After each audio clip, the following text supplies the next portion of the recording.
નમસ્કાર દર્શક મિત્રો, હું છું રૂપલ વણિચિયા. સંપૂર્ણ ન્યૂઝમાં આપનું સ્વાગત છે. યુવા ક્ષત્રિય સેના ગુજરાતના આગેવાન અભિજીતસિંહ બારડે બનાસકાંઠા જિલ્લાના ડીસા ખાતે આવેલી જાગીરદાર દરબાર સમાજ લાઇબ્રેરીની મુલાકાત લીધી હતી. આ મુલાકાત બનાસકાંઠા જાગીરદાર દરબાર સમાજ ચેરિટેબલ ટ્રસ્ટ દ્વારા સંચાલિત લાઇબ્રેરીમાં યોજાઈ હતી.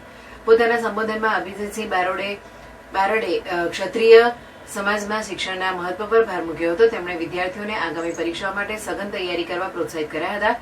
બારડે ખાસ કરીને સમાજમાં વધુને વધુ યુવાનો સરકારી નોકરીઓમાં સફળ થાય તે માટે સતત મહેનત કરવાની અપીલ કરી હતી. આ મુલાકાત દરમિયાન કાંતિભાઈ દરબાર, અર્જુનસિંહ દરબાર અને અન્ય સાથીદારો હાજર રહ્યા હતા.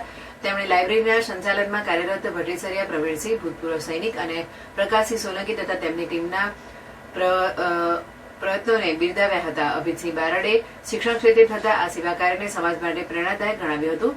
કાર્યક્રમ દરમિયાન સંચાલક મંડળ અને કમિટીએ શિક્ષણને વધુ મજબૂત બનાવવા અને સમાજના દરેક વિદ્યાર્થી સુધી યોગ્ય માર્ગદર્શન પહોંચાડવા પ્રતિબદ્ધતા વ્યક્ત કરી હતી.